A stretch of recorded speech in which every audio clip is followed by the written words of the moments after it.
Here are my kind of guidelines when I'm on stage working with sound guys. The first thing is introduce yourself, say hello, and learn whoever the person's name is and use their name a bunch. Say, John, can you do this? Or how do you normally do this?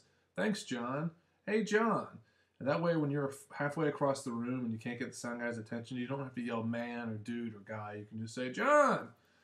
Plus, by the end of the night, they usually really appreciate that and will say, thanks for being cool. The other thing is when you're setting up drum mics specifically, don't play the drums. The guy's ears are right there, and I've seen so many times drummers just like and just bash away. And I think the same thing goes for whatever instrument you play. If the guy's putting a mic on your amp, just let him put a mic on the amp. I think it's always good to just ask the sound guy what they need from the band, if there's any information they need, if you need to tell him if they need an input sheet. Just do your best to try to be clear, concise, and professional when you're talking to sound guys. Here are some real sound guys to help you and to let you know what not to do. Check 1 2, check 1 2. All right, I'm here with Joel Greenberg, musician, sound man extraordinaire, to tell me about a few of his pet peeves as a sound man, specifically during sound check. So, Joel, what do you got? The main thing that a sound guy is looking for during sound check is an accurate representation of the different ways that you might play and the different ways that your instrument or your vocals might sound during your performance. Typically, vocalists are a little bit shy during a sound check and will not be loud enough or will not accurately represent their vocals during sound. That can also sort of go for other musicians, whether you're drums, keys, bass, or guitar. You need at some point during sound check to show the sound engineer what you're going to sound like when you're loudest.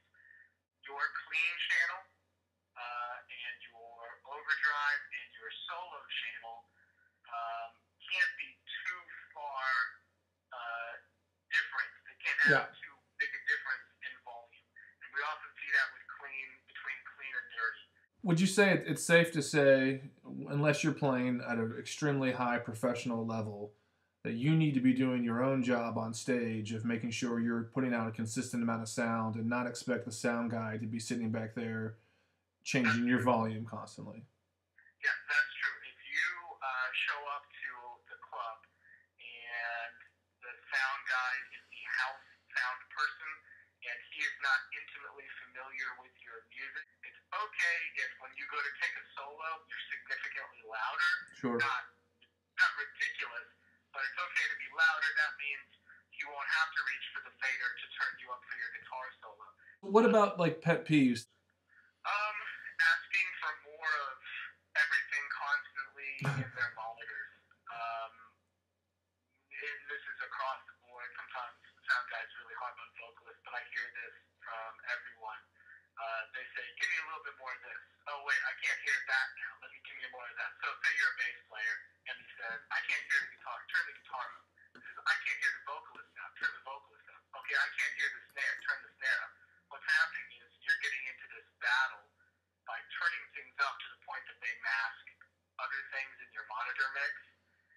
You need to decide on like the core things that you need to listen to, and maybe it's helpful to turn something down. What about when you are trying to get mics placed on stage, or if you're, when the band's first getting on, before you're even pushing knobs and levers, what about some things that people do wrong during that part of the show? A band can put, without knowing this, a quiet instrument next to a loud instrument. For example, if you have a violinist in your band, that violin is a quiet instrument. It should be as far as possible from the loudest instrument in your band, like the drums. In some clubs that's impossible, they're just too small. But if you're on a larger stage and you put an instrument that's quiet that needs its microphone turned up next to a loud instrument, it's just going to be all bleed. Okay. So placement there. Telling the sound guy how to do his job the minute he walks on stage is a little unprofessional, and a sound guy can be an asshole sometimes, and you could really just open him up to being that guy. Let the sound guy do his job as much as he can, and then if you have special requests, it might be good to maybe have those things written down ahead of time. All right, we have the great Mike Ingram. That's right, many bands fame, designer of the sound systems for the Centos Center, Belterra Casino, other large, huge event halls. So, Mike, pet peeves of soundcheck or things that happen during soundcheck that really annoy the sound man.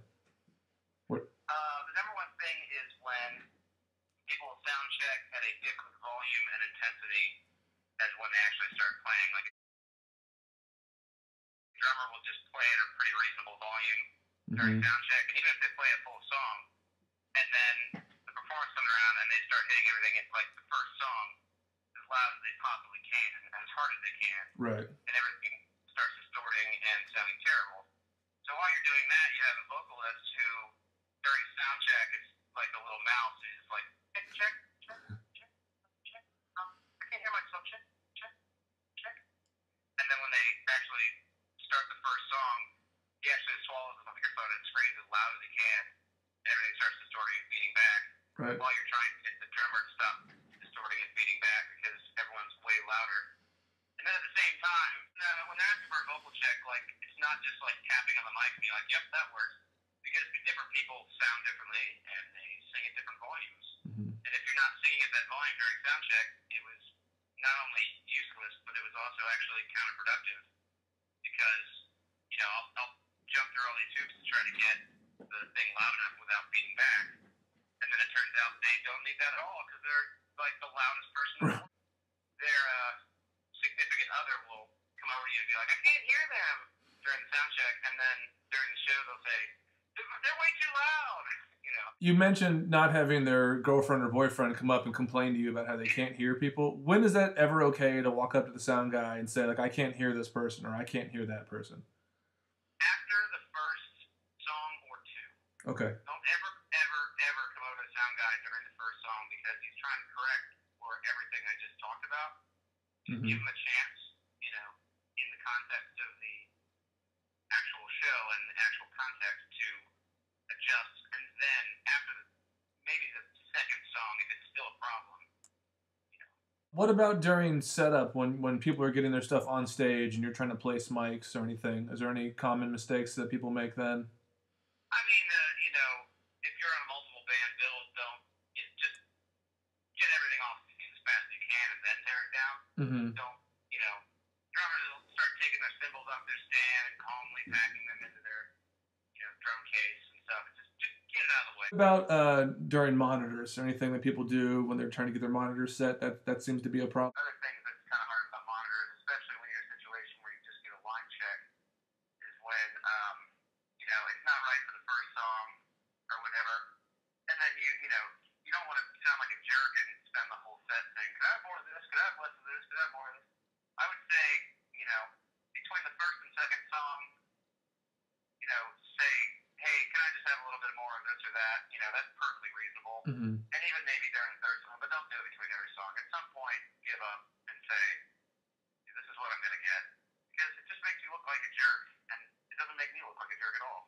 Yeah, absolutely. It reflects much worse on the artist than it does on the sound man when that happens. Yeah, which is ridiculous. It might be totally my fault. And you may have a sound guy that's a total idiot and doesn't know what he's doing.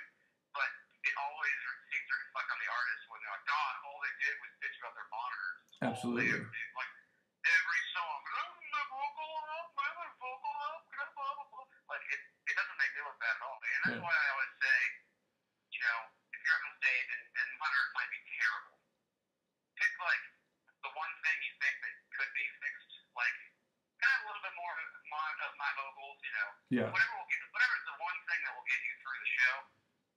Because if you keep going every song, it's just going to make you look terrible and make everybody angry and make the sound guy pissed off at you, more or less, which is the opposite of where you want to be. Not because they're gods or anything, but because, there's only so much you can do at the time allotted. Yeah. And you're only one of however many bands you see that week. And why be the guy that is the total jerk?